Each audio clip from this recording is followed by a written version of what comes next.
Welcome to Mindful Hour with Monika. This is the show for people who would like to choose happier, more joyful and fulfilling life. My name is Monika Rak, the Happy Choice Coach, and today I have great pleasure to talk to Patricia Fitzgerald, Mandala artist and healer. Hi, Patricia. Hi, Monika. Thank you for being here with us. Thank you for answering my invitation. It's great to be here. I would like to introduce first the topic for today, and this is how we can access our inner healer through the art of Mandala, because this is what you work with.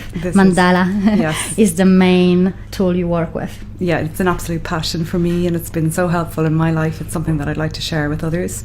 Beautiful. And I feel it can really, really bring you on a journey to less stress in your life and more healing.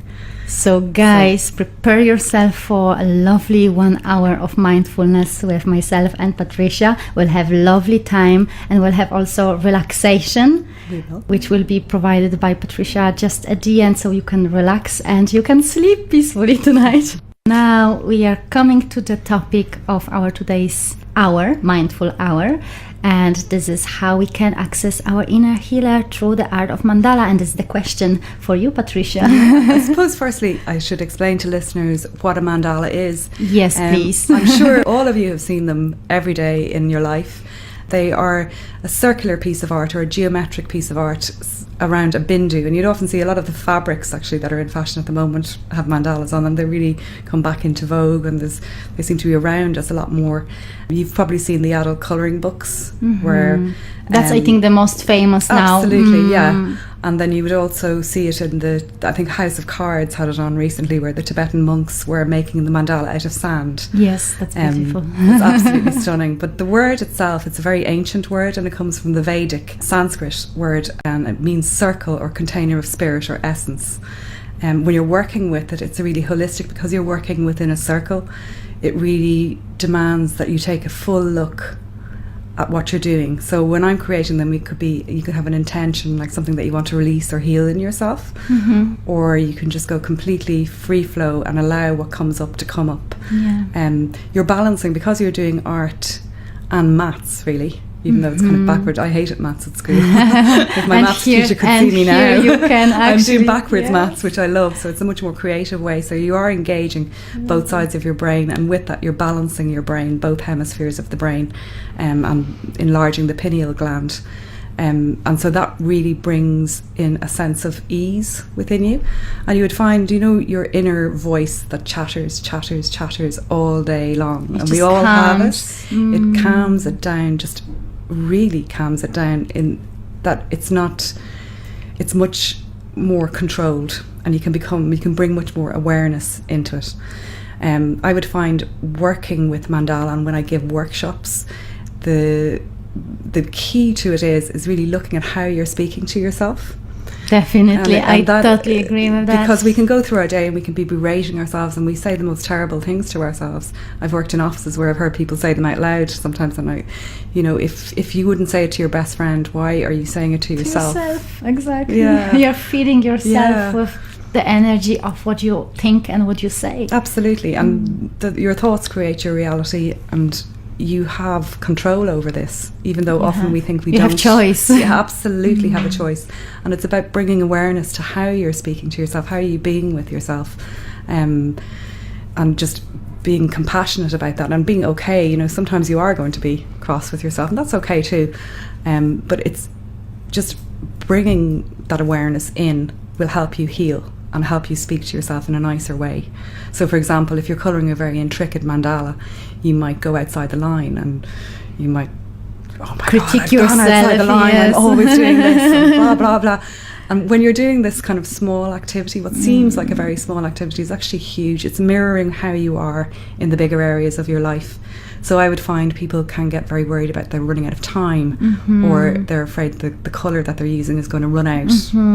And it's interesting. It's kind of, are you worried about lack in your life? It's very interesting. So you're really looking in this small way. It's like a little microscope on how your brain and how you are speaking, mandala, being with yourself. Can say helps you to be more present, to observe whatever it's inside you, and the messages which are coming or what you through. Need to work with. yeah. And as you do it, I think you become more aware of that, and you can begin to self-correct it and become your own best friend, really.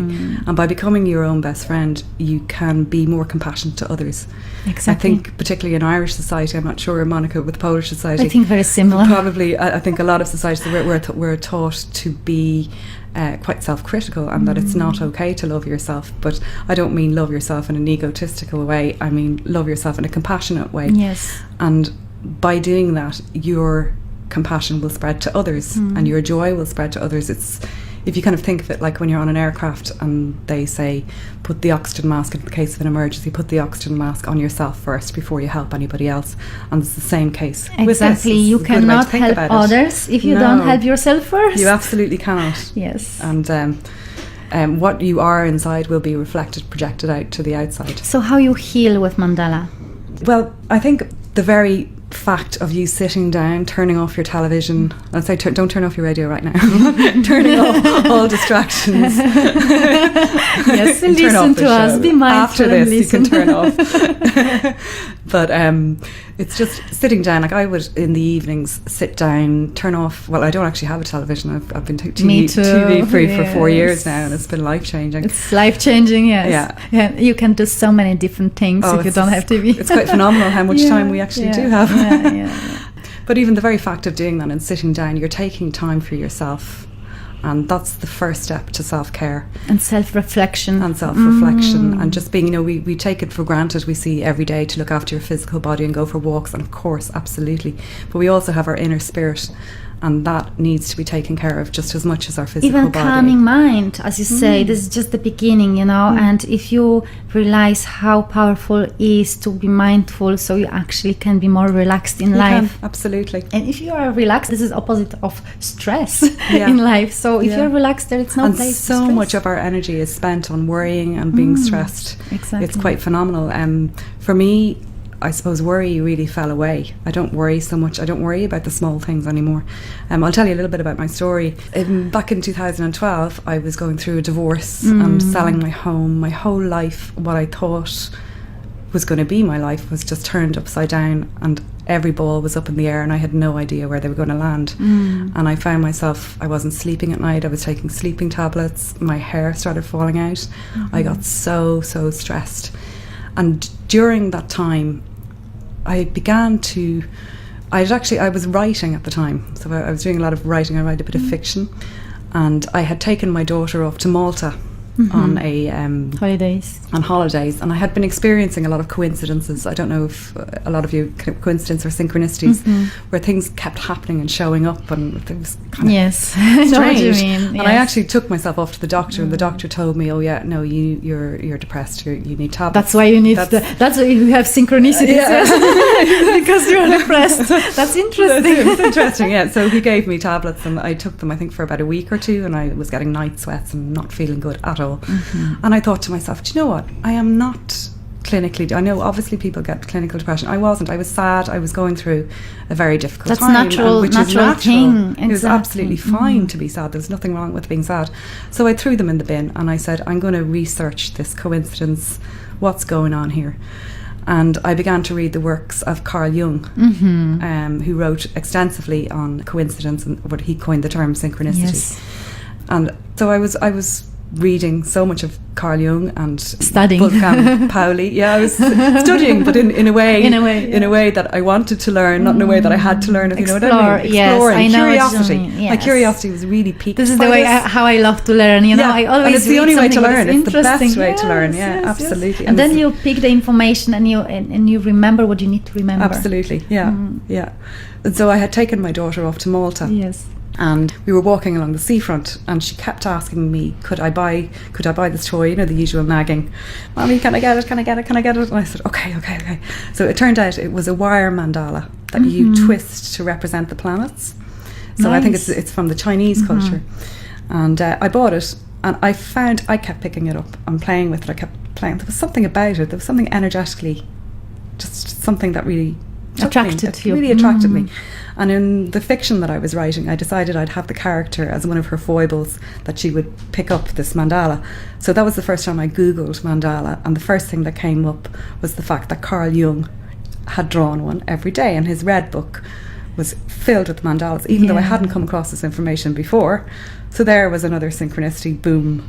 So I said, okay, I'll draw one. And I drew the first one in my notebook, just sitting on a bench, and it took me maybe 4 or 5 minutes. And there was something very, very calming about it. And so when I went home from Malta, I was in the throes of solicitors and banks, and just, we all know, right, that's not a good place to be in. And this is like a snowball of thinking, and stress is just kind of stronger and stronger. So I just began doing these mandalas at night. I had no idea what I was doing. I just started drawing little small ones, and they grew and they got more complex. And as I did it, I found a calmness that I cannot describe. I cannot be understated, the difference that they made to my life. And I would do it every evening. And at a point of it, it began to seem natural to meditate with them, even though I wasn't very spiritual before, I have to say. I began to meditate with them very intuitively. And so I did that maybe for a few months, and when everything had settled down. And may I ask how you used mandala for meditation? Because I know that some people just watch the mandala and they meditate in that way. Or did you meditate painting mandala? I think the actual creation of the mandala is a meditation. It's a form of open-eyed meditation in itself. Yeah. Like for me, definitely, I experienced the same. Actually, when I started to do it, it's like you're totally in different world. Oh yeah. You're just taken somewhere else completely.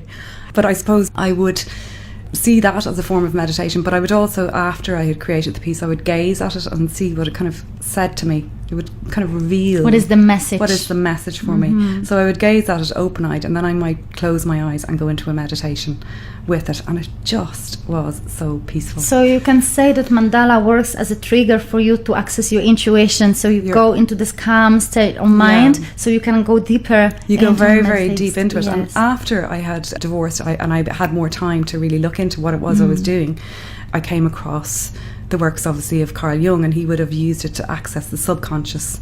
So you really are tapping in. Your intuition is heightened hugely in it. And the dream world, I would find, I would record my dreams now. My dreams are very, very intense. They have a lot to tell me. And I think somebody asked Carl Jung, I can't remember who the interviewer was, why are our dreams so obscure? And he answered, they're not obscure, it's just that we've forgotten the language.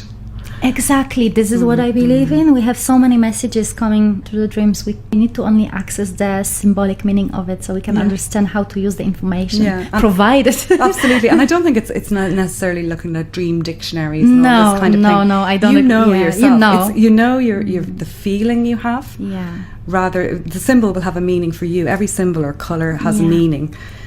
Culturally, but also personally.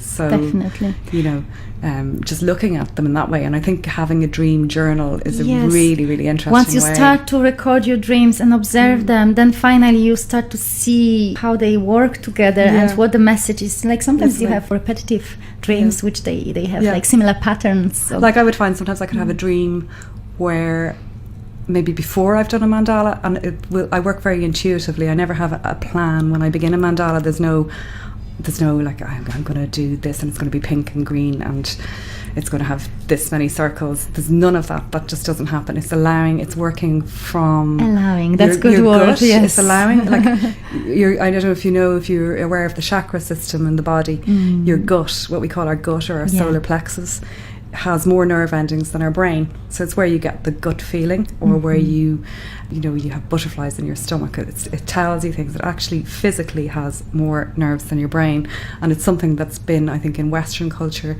been put aside, been cast aside and out of our consciousness. We are really afraid to trust. It's kind of seen as woo-woo, or whereas in the East that's accepted.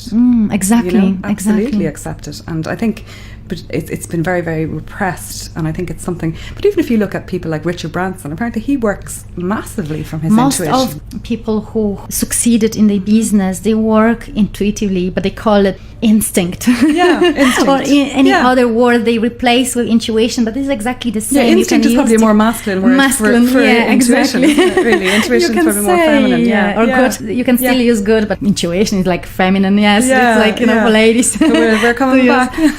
But I think any word you use, you're still coming to the same. Just listening to yourself, to your heart, whatever you call it, and just follow it and trust it. But what I was saying there was the sometimes a symbol that I had in a dream, because I've written them down, I can go back and check, will emerge in a mandala, Yes. or vice versa. I could have the symbol will emerge in the mandala, and later I will have a dream connected to it, or it will show up synchronistically. Like Would you say that this is a form of channeling? Yes, I would. And I suppose you can do, I mean, mandala, you can take it at the beginning, it was stress relief, balancing, The calmness, beginning. then worry falls away, and then it began to be a much more spiritual, could feel energies coming through. There's a lot of love coming through. Sometimes I would just burst out crying for no apparent reason, but it's a healing.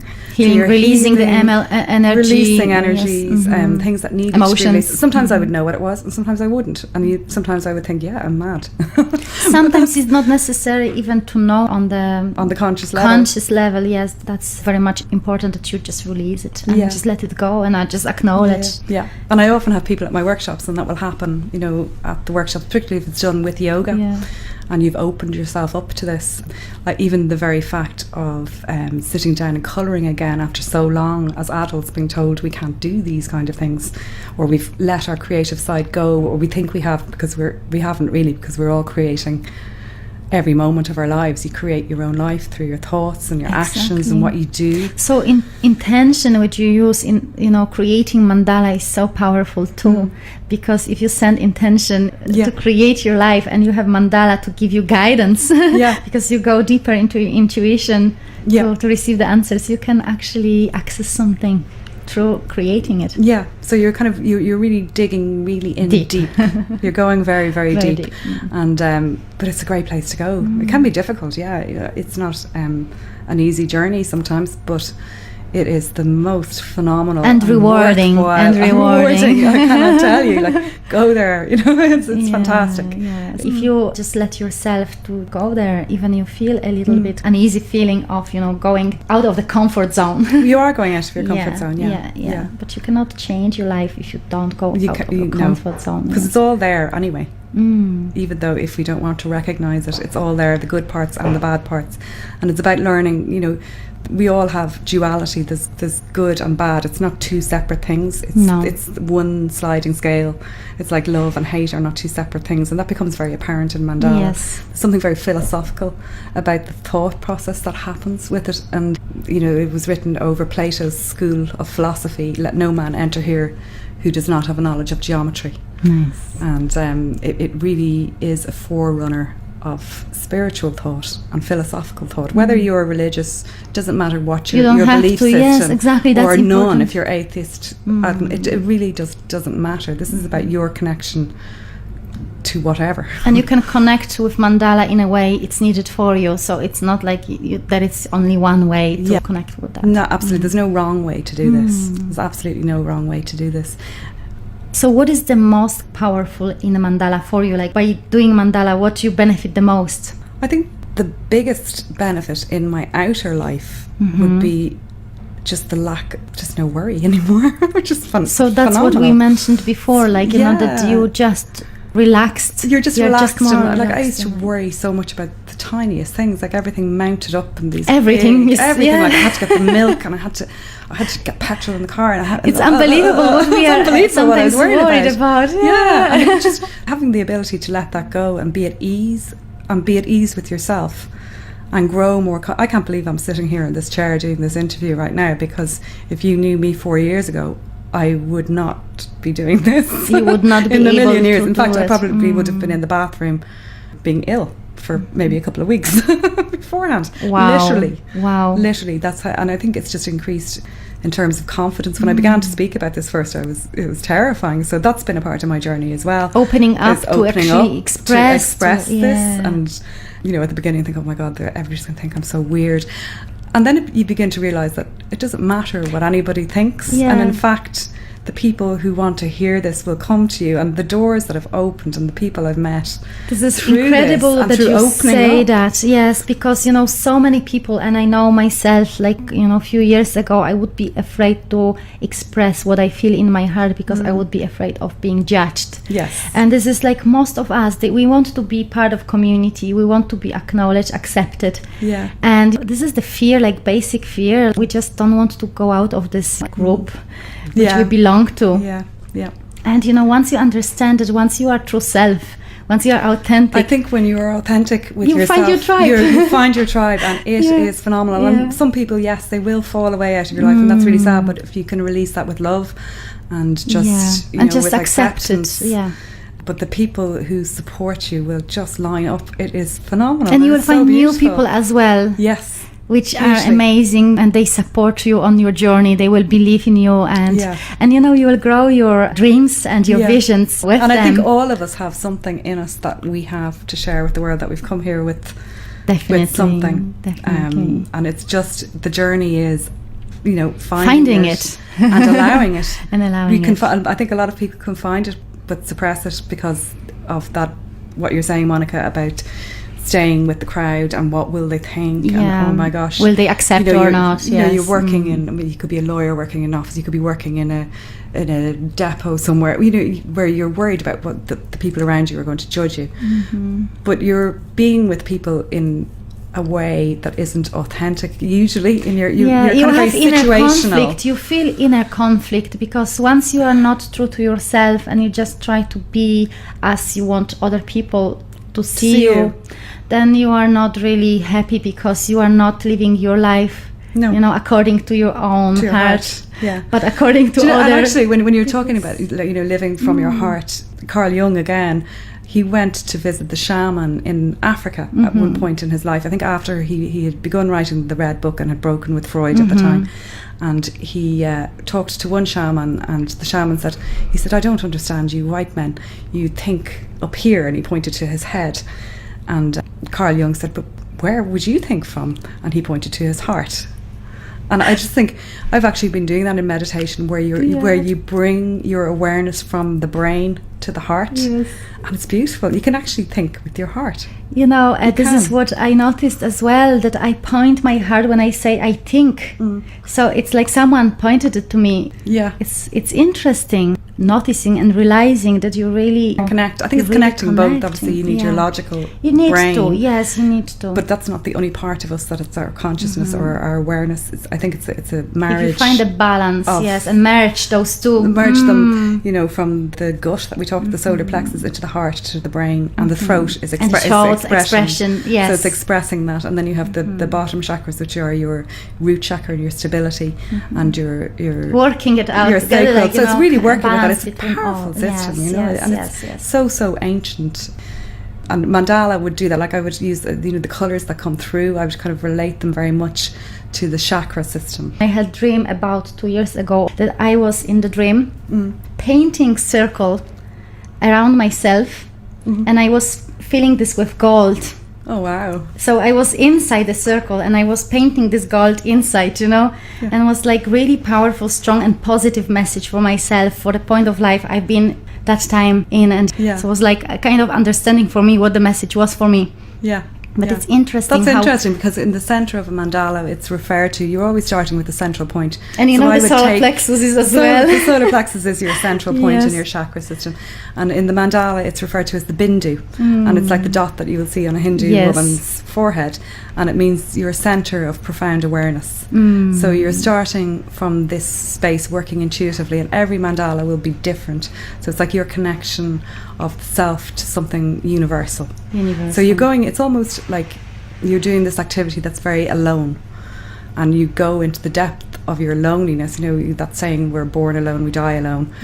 But in going into yourself, and you're just you become aware of something much that you're not actually alone, but just something much more infinite. It's phenomenal, just that feeling of connection. But you have to go in, which is paradox, and it's always a paradox. You have to go in order to find it, touch it. Yeah. So tell me, when you paint mandala, do you paint this from the center or from the borders? I draw it from the centre always. I always work, I think with the geometry I would work very much with. This is what I do also, like intuitively, but I was actually wondering if this is the way. I wonder, when people colour them, some people will colour from the outside in, and that's a very interesting process as well. But I don't like it. I don't feel actually. No, I'm never drawn to do that personally, but I have seen people do it. Interesting. But to draw them geometrically, you have to work from the inside out. You have to have that central point, and it's like your centre of awareness. So I kind of bring the breath into the central point, and you're always measuring back to that central point. So your thoughts are going off monkey mind. You can bring your awareness back to the and center. All the measurements will kind of come from the center. It's a beautiful process. And then in sacred geometry, which is very obviously related, I don't know if you've come across sacred geometry, it's the angles and numbers and certain geometries will be linked with certain energies. And when you're working with a curved line represents the feminine energy, and the straight line represents the masculine energy. And it's not to do with gender, it's to do with the energies that are within all of us, that we have balance between both. So the masculine and the feminine are equally balanced. It's absolutely not about gender. So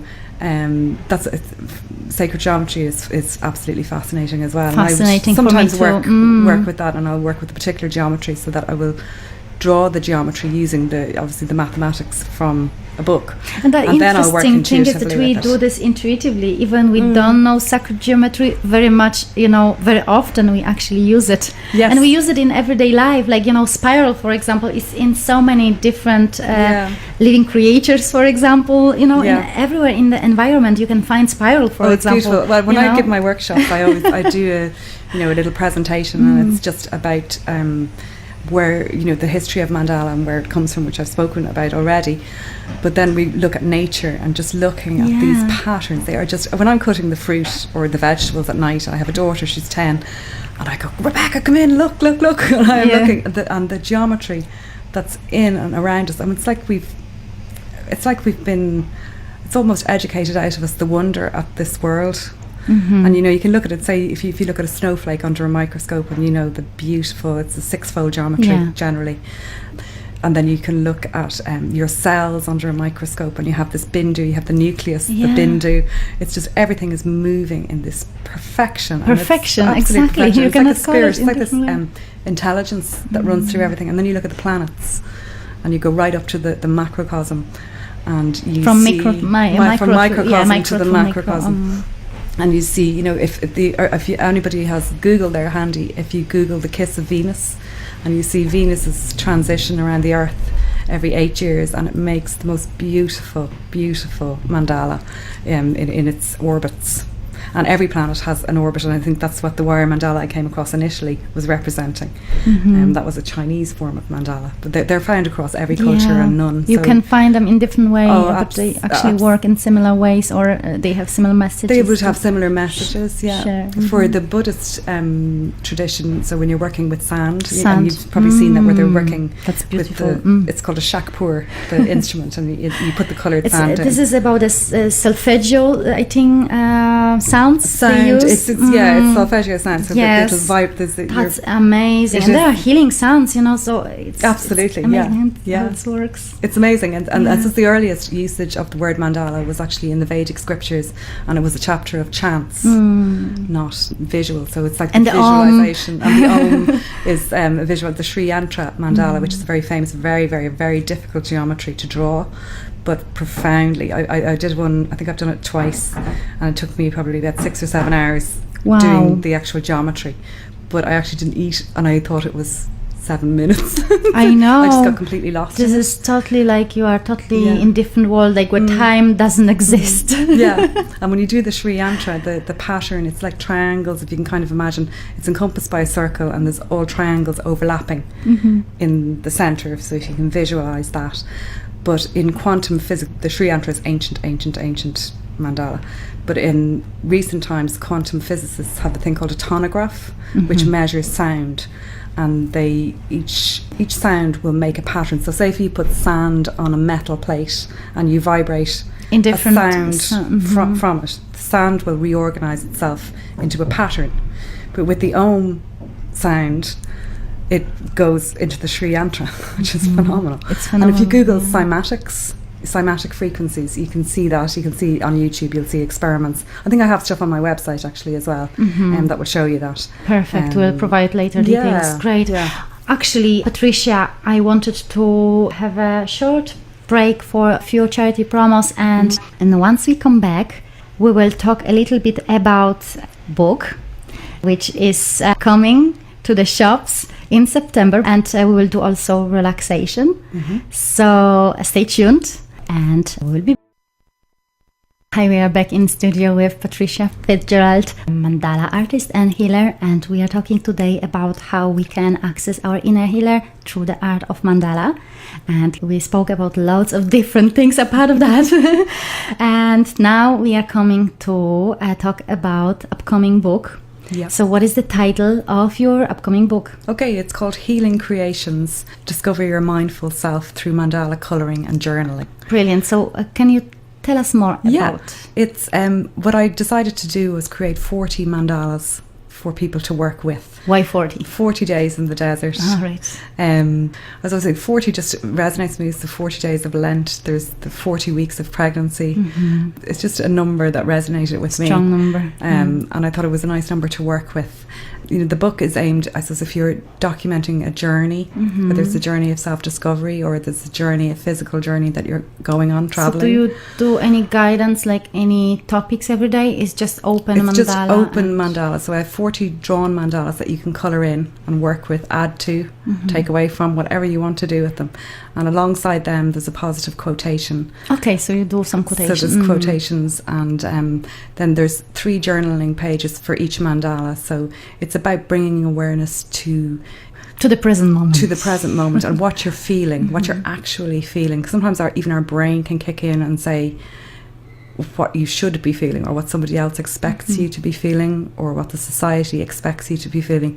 This is about becoming aware of how you really are feeling with yourself. So just allowing and accepting without judgment or being harsh on yourself. And that's very important. Yeah. And even, just trying to becoming aware more of your inner voice and how you are engaging with the mandala, as I said earlier. And then once you write something down, and then you can write clear. Yeah, and you can write your insights as you're creating. You'll find your monkey mind will go a bit less, and solutions to problems become clearer to you, or decisions that you might want to make in your life. It's a beautiful way to go through any journey, whether it's a journey, it can be happy. We all have so many journeys in our lives. Some are happy, some are sad, and that's a part of life, and that's okay. And it's about accepting that up we need and to accept down, all the emotions. All of the emotions, so we don't need to hold on to those emotions, but we need to accept in order to release them. And you have good days, you have bad days, and that's okay. And it's lovely to kind of journal and look at these times, because when you have had a bad time and you can see how you got through it, and that it passed and that it will pass again, and you can see the good times and how you were feeling and how things happened for you. You can appreciate as well. You can appreciate that, and you can see the benefits of that, and you can bring yourself back into that energy as well by reading back. So it's a tool. What I would see it as a tool for self-compassion. It's about beautiful way of expressing it. Tool of compassion. And I think self-compassion, and by doing that and giving yourself that time and that treat.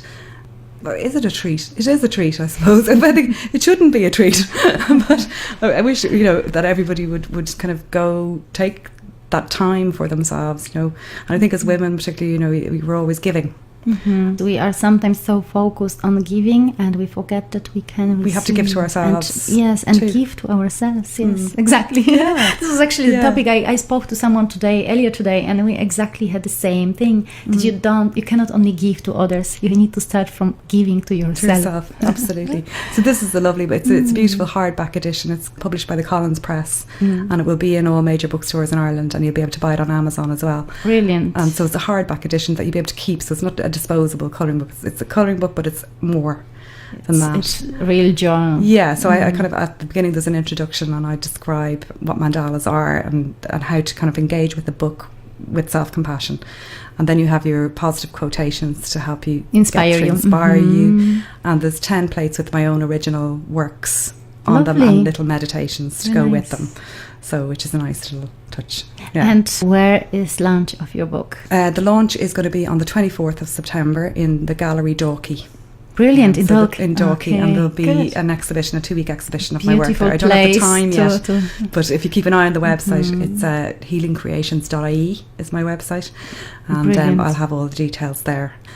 So if people are interested to see or come to the launch, absolutely, they can follow you on your website. Yes, yeah, and are you on Facebook? I as am. well? I have a very vibrant page on Facebook, so there's nearly 12,000 people following there, which is fantastic. Yeah, it's got very people from all over the world, and I love that. You know, it's mandalas are found across every religion and none. And this is really popular lately as well, because it's like many people use it for different reasons. For different reasons, but I love the fact, you know, that you're connecting with, like say Islam would represent God through geometry.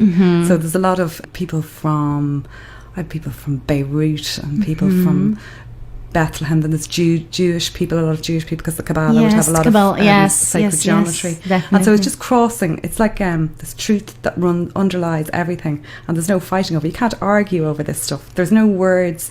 Even scientists now are, you know, proving these points which were kind of discovered, like, you know, a long time ago. So it's like it overrides and unites people. So I love the fact that it connects all these people and different faiths. Hinduism, you'd have the Rangoli in India, and then you've got the Tibetan Buddhism, you've got Christianity, you've got Judaism, you've got Jainism, you've got everything, and people who have absolutely no faith, or you know, whatever where they want to connect with in a different way. It just absolutely doesn't matter. It's a fundamental truth, and it doesn't change over time or space. Whereas words do change, their meaning changes over time and space, and that's what causes problems between people, because meanings differ. But with geometry, there's just a universal truth, and it doesn't change. Brilliant. And it's the spirit that runs through everything. You know, so I think that, So just to complete this beautiful mindful hour, I love it. I love chatting to you. I would like to introduce that we have still coming guided meditation. Yeah. So make yourself relax. Yeah. If you're driving a car, maybe switch off the radio. Actually, if you're driving, or else pull over to the side to a lay-by and get yourself comfortable. So if you want to just get yourself into a room where you have a little bit of peace and quiet and comfort. Be on your own. If you let can. yourself to relax if you can. Yeah. If not, we have access to Mixcloud, and we will have recording of the show too. So if you cannot do it now, just watch for our recording, which we will share on the Charity Radio website on Facebook. Great. So you will not miss it. You will not miss it if you want to listen. So Patricia, I will hand over to you and just let start. So if you want to sit on a chair and just get yourself comfortably in a room, and just know that this time is for you. It's your time just to connect with yourself and be with yourself in acceptance. So sitting comfortably on the chair with your feet firmly on the ground and a straight back, and closing your eyes gently, or keep them open if it's more comfortable for you. Just feeling where there's any tension in the body. Usually we hold tension in the shoulders, so just shrug your shoulders up and down, and just releasing, feeling tension melt away. Becoming aware of your breath, the in-breath and the out-breath, without trying to change anything.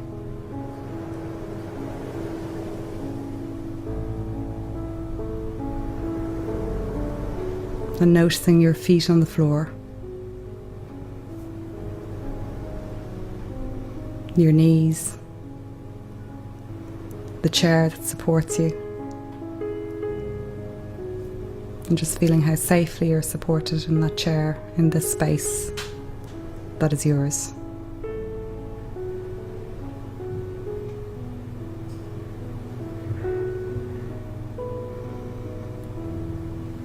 And again, becoming aware of your breath.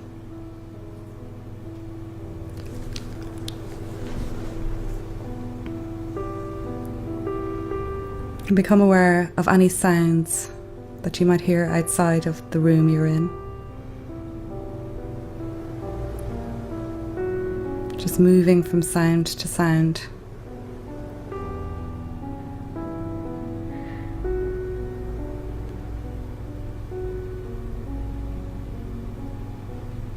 And bringing your awareness inside the room,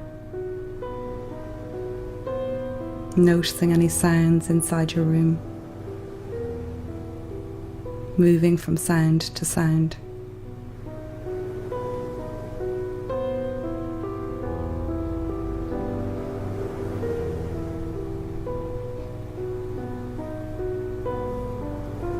And becoming aware of your breath,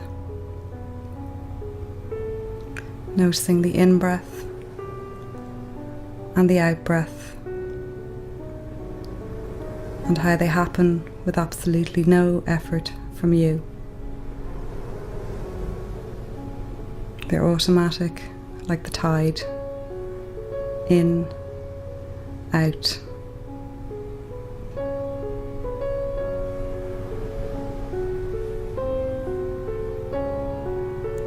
And bring your awareness inside of your head and your heart. And in your mind's eye, visualize a golden gate, a beautiful golden gate. And notice the designs.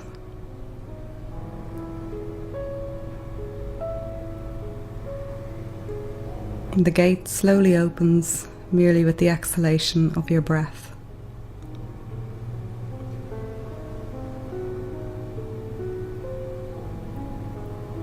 You walk through the gate. You find yourself on a forest path. Look down at your feet and notice what footwear you're wearing, or are you in your bare feet? What texture is the ground? Is it sandy? Is it mucky? Is it dry? Is it wet?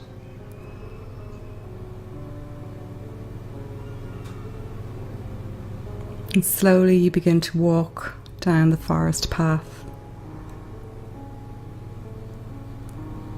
And looking around you, you notice the trees, the birds, the animals, the flowers. Notice, is it winter, summer, is it spring, or is it autumn? Is it day or is it night?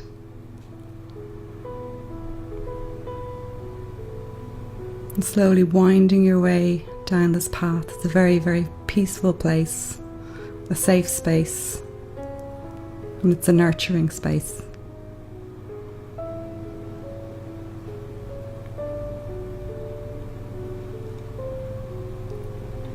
And walking down the path, the trees begin to get thicker.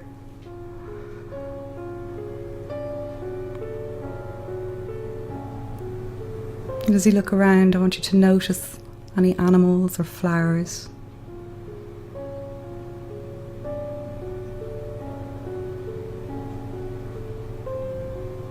And as the trees get thicker and thicker, but it's okay, you still feel safe.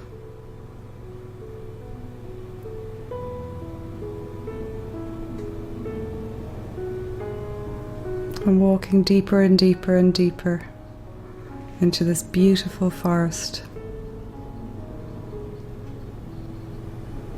winding around the paths.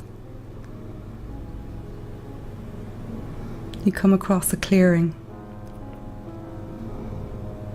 and in the center of the clearing there's a very large moss-covered rock.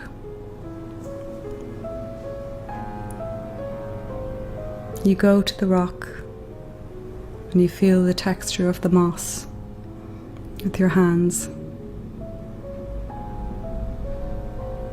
And you lay your cheek softly against the moss, feeling the coolness and the texture on your skin.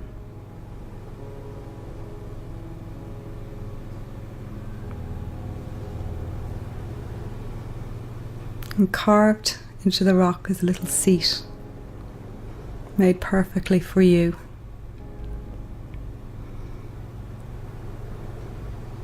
You sit down, feeling nurtured, feeling protected, and feeling the energy of this place, and knowing that you can return here at any time. This is your space.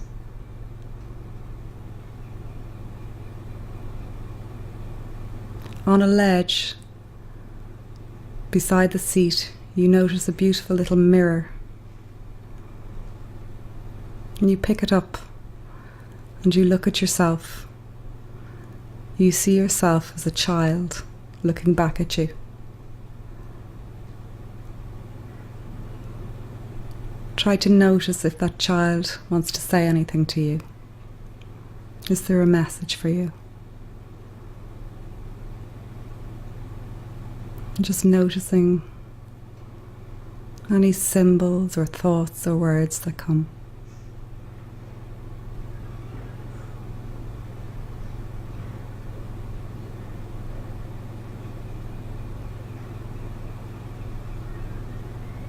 And just allowing it without any judgment.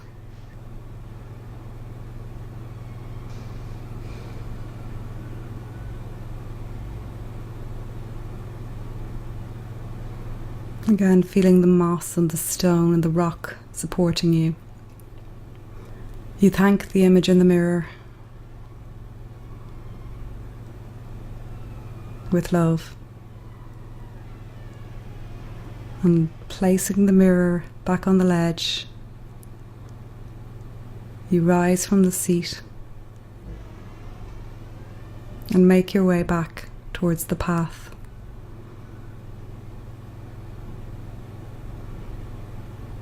And as you slowly meander along the path, try to notice if anything has changed. Are the flowers different? Can you notice a different animal? Is the surface of the path still the same?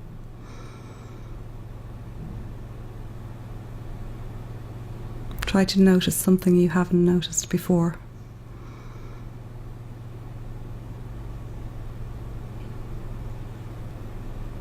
And making your way back along the path, feeling safe and nurtured until you see the golden gate ahead of you.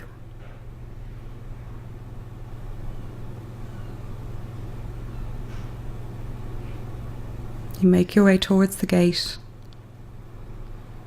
and again the gate opens easily with merely the exhalation of your breath.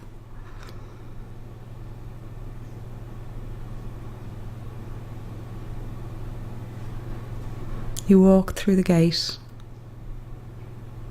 and again you become aware of your breath, noticing the in-breath and the out-breath, and just noticing how that has changed since we began this meditation.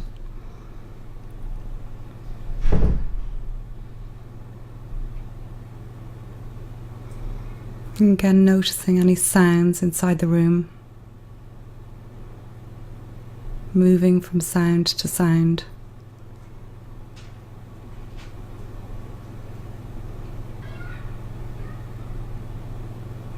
And noticing any sounds outside of the room, moving from sound to sound.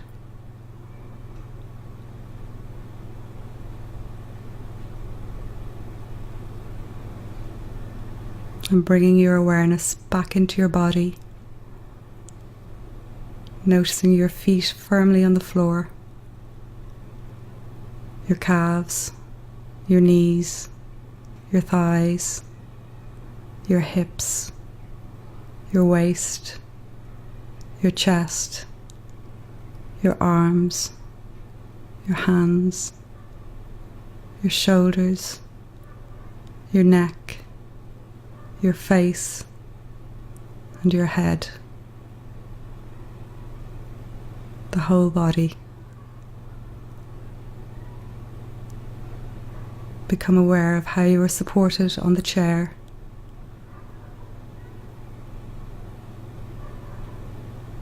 Bringing your awareness back to the breath, the in-breath and the out-breath that happens with no effort from you. And very slowly, in your own time, begin to open your eyes, stretching your hands and your legs, and feeling relaxed.